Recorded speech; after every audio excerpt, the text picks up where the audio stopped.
پاکستان کی نامور قانون دان آسما جہانگیر کی نماز جنازہ میں کل خواتین کی شرکت کو ایک طرف تو پدر شاہی روایات کے خلاف کھڑے ہونے کی مثال کے طور پر سراہا گیا، تو دوسری جانب اسے ملکی اور مذہبی اقدار کی مخالفت کہہ کر کڑی تنقید کا بھی نشانہ بنایا گیا۔ مسلمانوں کو اپنی زندگی کیسے گزارنی چاہیے، اس پر بحث صرف قدامت پسند معاشروں میں نہیں، سیکولر معاشروں میں بھی جاری ہے۔ فرانس کی ہی مثال لے لیجئے، جہاں صدر ایمینوئل میکرون نے مسلم کمیونٹی سے متعلق اصلاحات کے آغاز کا اعلان کیا ہے۔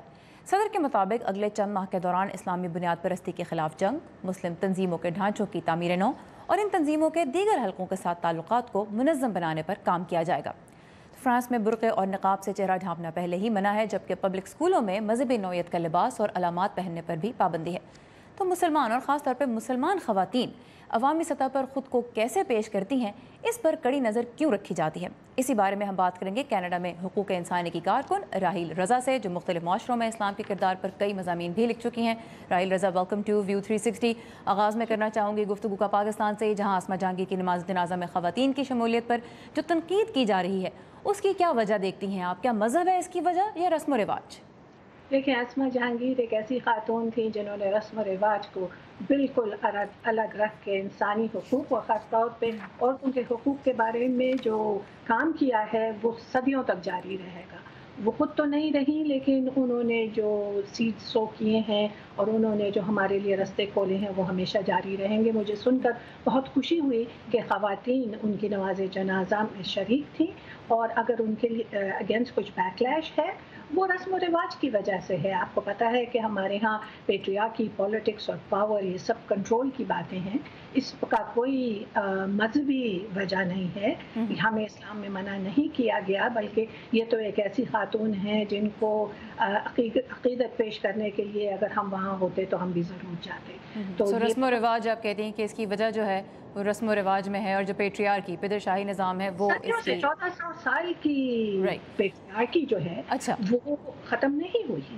یہ بتائیے، جیسے ہم نے کل بھی دیکھا صف اول میں تھیں خواتین، پھر اس کے علاوہ بھارت، امریکہ اور کینیڈا سے ہمیں یہ مثالیں ملتی ہیں کہ خواتین نے بعض اوقات امامت بھی کی، اور لاس اینجلس میں خواتین کی ایک پہلی مسجد بھی قائم ہو چکی ہے، جہاں پہ تمام تر ذمہ داریاں انکلوڈنگ نماز پڑھانے کی خواتین کے پاس ہے۔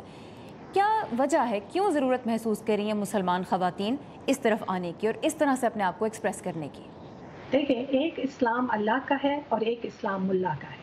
جو ملا کا اسلام ہے وہ خواتین کو سیکنڈ کلاس سٹیزنز بنانا چاہتا ہے۔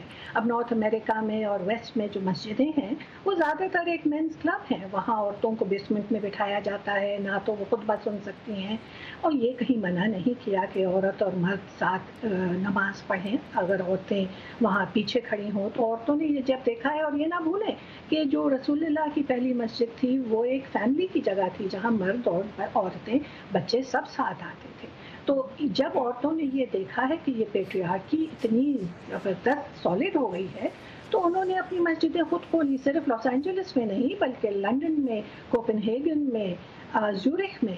اب یہ آہستہ آہستہ خواتین اپنی مسجدیں بنا رہی ہیں، جہاں انہوں نے مردوں کو بھی انوائٹ کیا ہے، لیکن خطبے اور نماز جو لیڈ کرتی ہیں وہ امامت عورتیں کرتی ہیں۔ تو اب یہ ایک طرح سے اس پیٹریارکی کو توڑنے کا طریقہ ہے کہ جی۔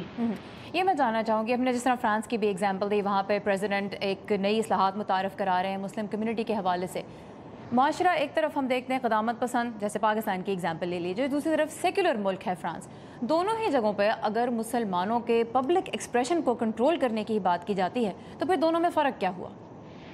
فرق یہ ہوا کہ جہاں تک حفاظت کا سوال ہے، سیفٹی سیکیورٹی کا، تو اگر کچھ قوانین مسلط کیے جاتے ہیں تو وہ ضروری ہیں۔ دوسرا یہ ہے کہ یہ جو مہاجر مسلمان کمیونٹیز ہیں جو آ کے ویسٹ میں رہتی ہیں، اب ان کو موقع ملتا ہے کہ وہ انٹیگریٹ کریں، اسیمیلیٹ کریں، ایک طریقے سے اپنے آپ کو اس ملک کا ایک حصہ بنائے ہے۔ اگر جب وہ نہیں کرتے تو پھر یہ قوانین ان پہ ظاہر کرنے پڑتے ہیں، اور پھر آپ یہ دیکھیں کہ لیکن سیکیورٹی کنسرن ایک چیز ہے اور سسپیشن ایک اور چیز ہے، اور ہم دیکھتے ہیں کہ فرانس میں باقاعدہ یہ کہا جاتا ہے کہ ایک سسپیشن جو مسلم کمیونٹی کے بارے میں ہے اس کو ٹیکل کرنا ضروری ہے۔ تو اگر بریفلی آپ اس پوائنٹ پہ بھی کچھ بات کر سکیں تو اس سسپیشن کی ایک وجہ ہے کہ ڈائیلاگ اور کمیونیکیشن نہیں ہے۔ اگر مسلم کمیونٹیز اور مین اسٹریم کمیونٹیز کمیونیکیٹ کریں اور آپس میں ڈائیلاگ کریں اور ایک دوسرے کے لیے ریچ کریں تو یہ چیزیں نہیں ہوں۔ راہیل رضا ہمارے ساتھ تھیں کینیڈا کے شہر ٹورانٹو سے۔ Thank you very much for your time.